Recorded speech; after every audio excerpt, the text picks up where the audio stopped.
हरे कृष्णा।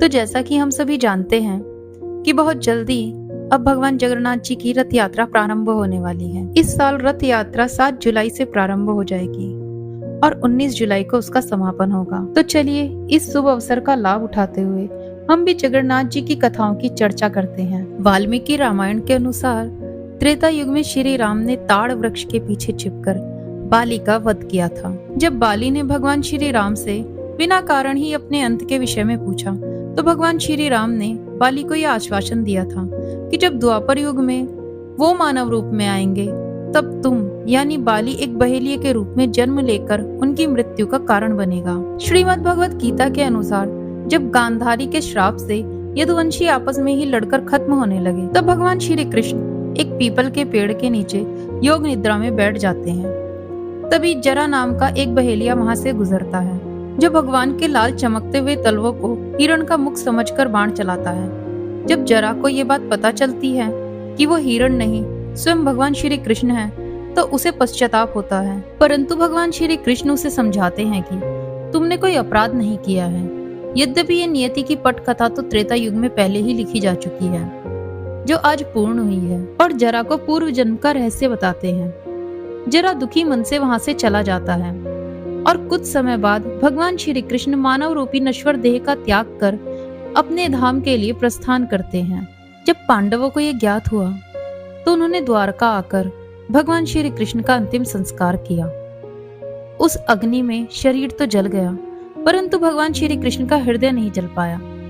ये देखकर पांडव भगवान के हृदय को एक लकड़ी में बांधकर समुद्र में प्रवाहित कर देते हैं जो बहते हुए पुरी के समुद्र तट पर जा पहुंचता है। उस समय इंद्रद्युम्न वहां के एक राजा थे।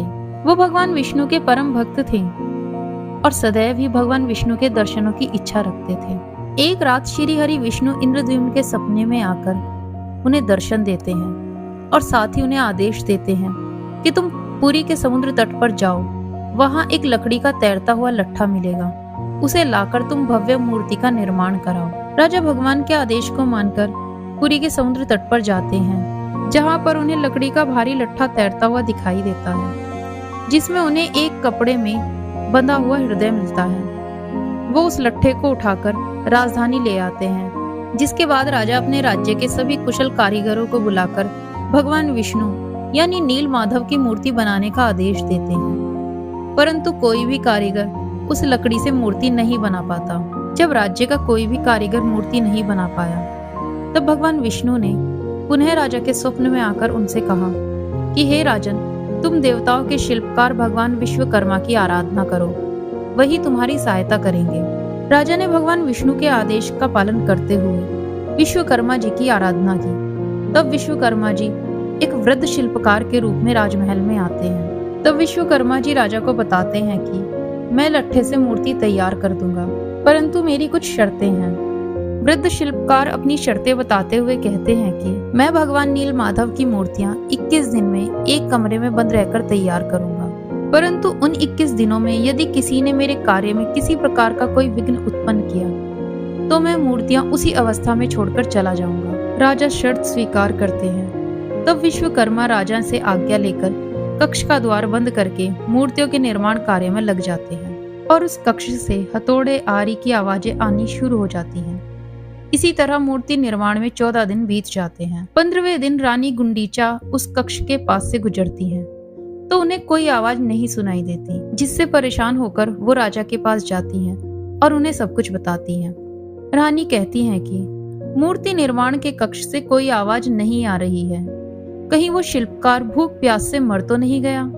मेरा मन बहुत व्याकुल हो रहा है, हमें कक्ष को खोलकर देख लेना चाहिए। राजा रानी को शिल्पकार की शर्त याद दिलाते हुए कहते हैं कि 21 दिन से पहले वो कक्ष नहीं खोला जा सकता, परंतु रानी के आग्रह पर राजा इंद्रद्युम्न ने कक्ष को खोलने का आदेश दे दिया।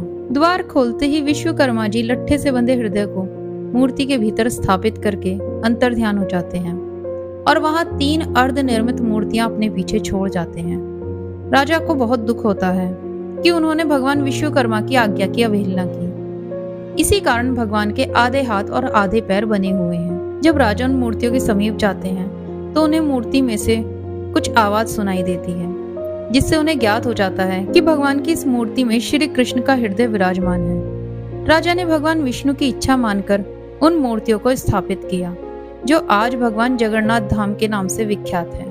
अगर आपको भगवान जगन्नाथ जी की कथाओं को सुनने में आनंद की प्राप्ति होती है तो वीडियो को लाइक करें और आने वाली कथाओं को सुनने के लिए चैनल को सब्सक्राइब करें। हरे कृष्णा।